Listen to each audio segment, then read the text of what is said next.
ఇప్పటికీ కూడా కొంతమంది ఉద్యోగులకు జీతాలపై అయోమయం అయితే నెలకొవడం అయితే జరిగిందనమాట.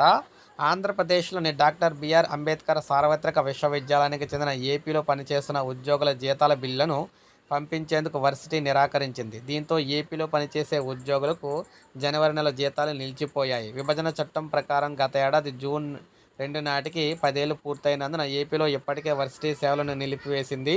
ఇక్కడ విధులు నిర్వర్తిస్తున్న సిబ్బందికి ఏపీ ప్రభుత్వం జీతాలు చెల్లిస్తున్న వారికి సంబంధించిన సర్వీస్ అంశాలను వర్సిటీనే చూస్తూ వస్తుంది. జీతాలు, పెన్షన్లకు సంబంధించి ప్రతి నెల 26 లక్షల బిల్లులను ఏపీ ఉన్నత విద్యాశాఖ సార్వత్రిక విశ్వవిద్యాలయానికి అయితే పంపిస్తుంది. అక్కడ ఆమోదం పొందిన తర్వాత ఏపీ ప్రభుత్వమే జీతాలు చెల్లిస్తుంది. ప్రతి నెల పంపించినట్లే జనవరి నెల జీతాల బిల్లును పంపించగా దీనికి ఆమోదం తెలపడం లేదు. అయితే ఏపీలో ఉన్న సిబ్బందితో తమకు సంబంధం లేదని, అక్కడ ప్రవేశాలు చేపట్టడం లేదని వర్సిటీ అధికారులు అయితే పేర్కొంటున్నారు.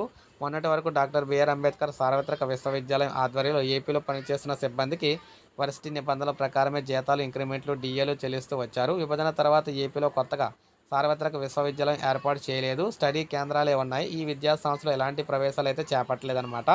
సో అందువల్ల ఆ ప్రభుత్వం ఎవరైతే ఉద్యోగులు ఉన్నారో ఆ ఉద్యోగులు మాకైతే సంబంధం లేదని చెప్పేసి తేల్చి చెప్పారు. అందువల్ల వీరందరికీ కూడా ఈ సిబ్బంది ఎవరైతే ఈ ఉద్యోగులు ఉన్నారో వీరందరికీ కూడా జీతాలపై అయోమయ స్థితి అయితే ఏర్పడిందనమాట. ప్రభుత్వం అయితే ఒక దారి చూపాలని చెప్పేసి వీరందరూ కోరుతూ ఉన్నారు.